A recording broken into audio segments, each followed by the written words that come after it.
Bienvenue dans Sequoia, le journal du développement durable.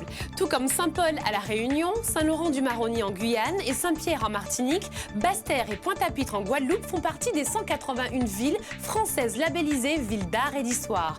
Un label du ministère de la Culture qui récompense la politique de conservation, mais aussi de promotion des richesses architecturales de ces territoires. À Pointe-à-Pitre, la municipalité s'est engagée depuis 2006 dans une vaste opération de rénovation urbaine qui doit permettre d'améliorer l'environnement et donner plus d'éclat à cette capitale historique. On regarde. Le marché central de Pointe-à-Pitre, autrement dénommé marché Saint-Antoine, est le plus ancien de la ville.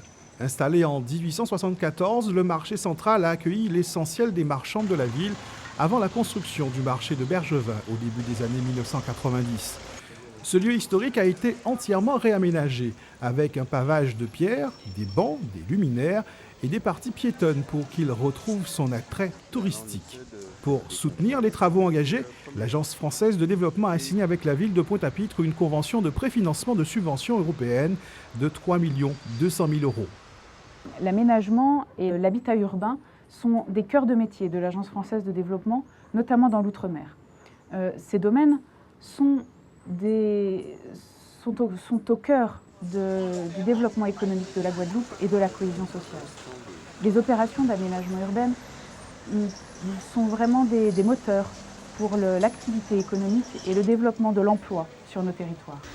Enfin, l'Agence française de développement va particulièrement accompagner des opérations d'aménagement permettant le développement urbain dans nos territoires particulièrement sensibles à l'environnement.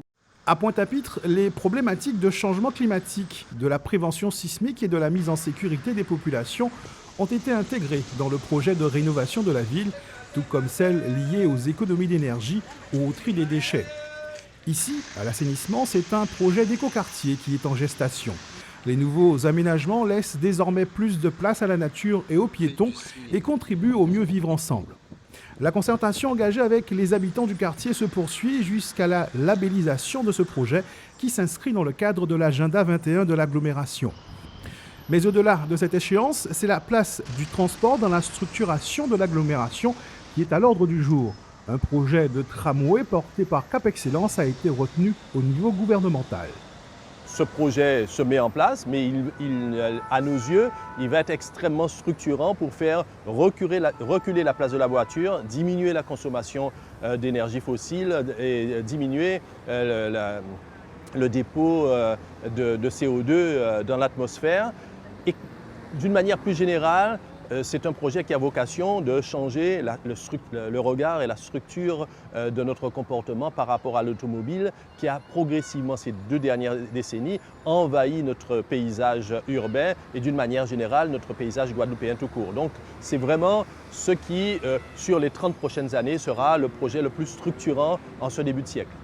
Un projet ambitieux et exemplaire qui doit concourir avec d'autres à trouver un équilibre entre les enjeux écologiques, sociaux et économiques auxquels doit faire face la planète. Tout ce qui concerne le développement durable est en interférence avec l'ensemble de la planète. En améliorant chacun notre part de préservation, faisant notre part de préservation de notre planète Terre sur le bout de territoire que nous occupons, mis bout à bout sur l'ensemble de la planète, eh bien, ça peut permettre peut-être de sauver celle-ci.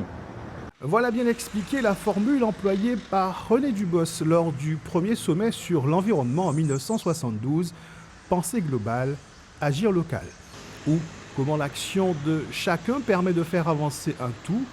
En Guadeloupe, on aurait dit c'est Grenziri, Café Sac d'Ivoire. Merci de nous avoir suivis. Ainsi s'achève Sequoia, le journal du développement durable. Et n'oubliez pas, la planète est notre île, protégeons-la.